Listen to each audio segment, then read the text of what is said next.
vaisseau marin. Il interroge la vieille Lao Lao, qui sait prédire l'avenir en jetant des baguettes de bambou et des cailloux.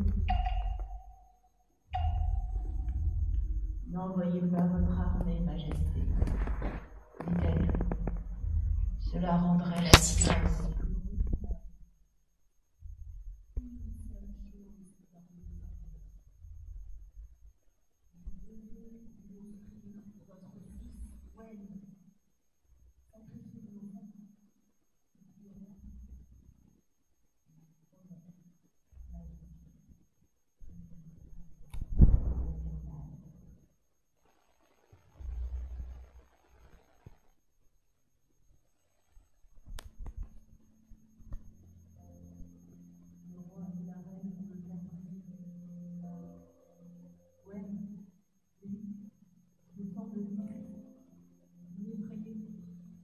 Quand il sort de son bain chaud, son baluchon est prêt.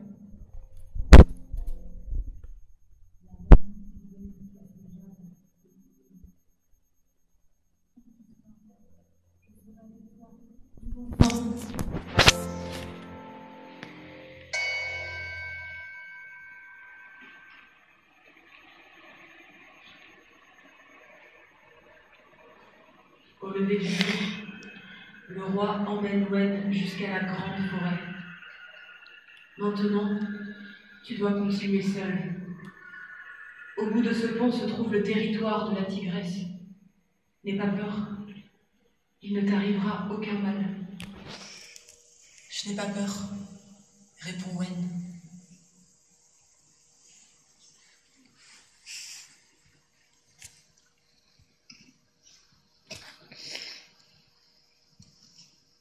Il franchit le pont et s'enfonce dans la forêt. Wen marche longtemps. Longtemps. Longtemps. Puis, fatigué, il s'endort au pied d'un arbre.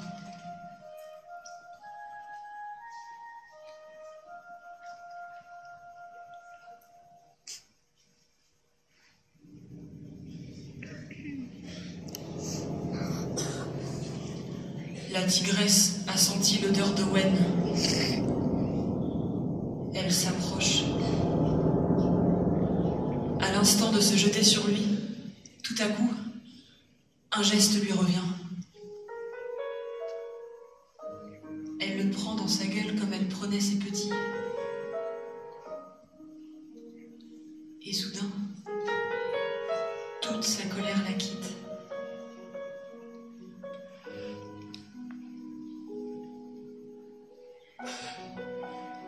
Très délicatement, la tigresse repose Wen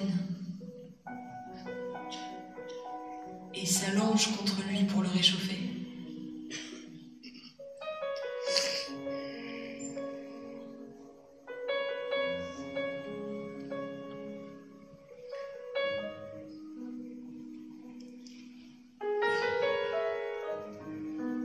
As-tu faim ?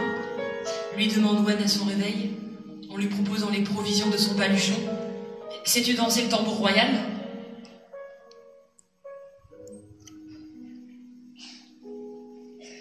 La tigresse ne répond pas, mais elle l'emmène à travers la montagne, au cœur de son territoire. Elle l'emmène à travers une grotte.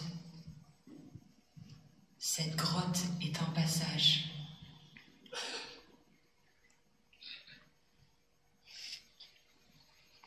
Qui conduit au cœur de son territoire. Wen est émerveillé.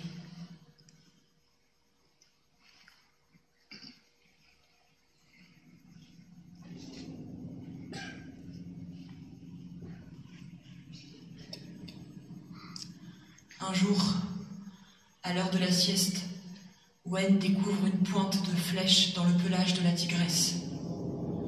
Elle se dresse en sursaut et rugit. Le souvenir de sa blessure a réveillé sa colère. semble prête à dévorer Wen.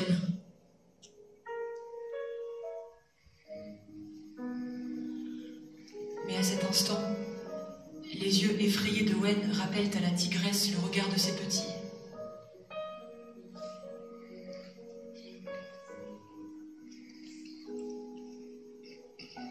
Sa douceur de mère lui revient.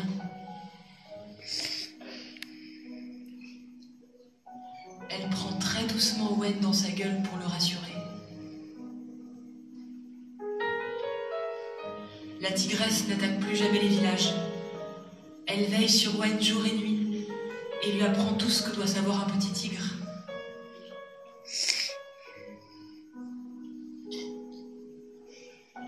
Les saisons passent et Wen grandit. Bientôt la forêt n'a plus de secret pour lui.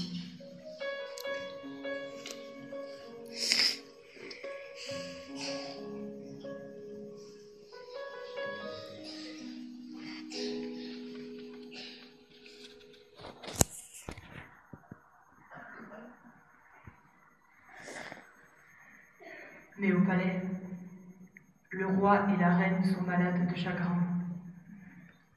Ils se demandent si leur fils est toujours en vie. Un jour, le roi n'y tient plus. Il envoie son armée.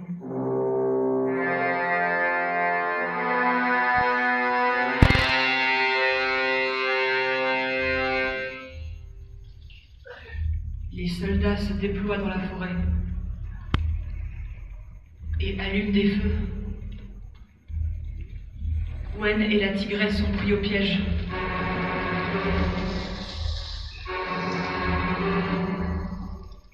Wen se jette devant la tigresse pour la protéger. « Ne tirez pas! Reculez !»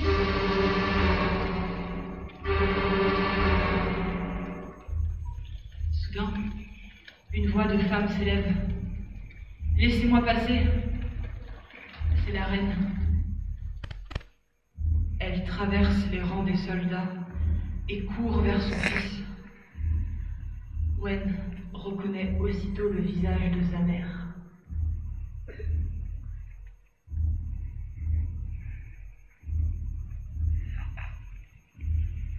Tigresse, dit Wen, voici mon autre mère. Vous êtes mes deux mamans, celle de la forêt et celle du palais. Maintenant, je dois retourner au palais pour apprendre ce que savent les princes. Mais je reviendrai souvent, parce que je ne veux pas oublier ce que savent les tigres.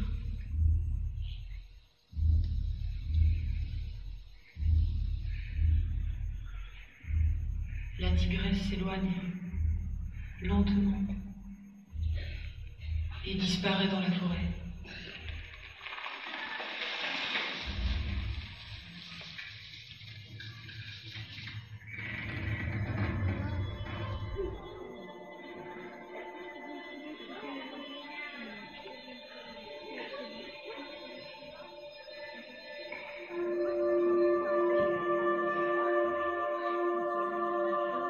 Chaque année, Wen est revenu voir la tigresse, qui l'attendait à l'entrée de la grotte. Et puis un jour, il est venu avec un tout petit enfant. « C'est mon fils, a-t-il dit. Garde-le avec toi, le temps de lui apprendre tout ce que doit savoir un tigre. Alors, il pourra devenir un prince. »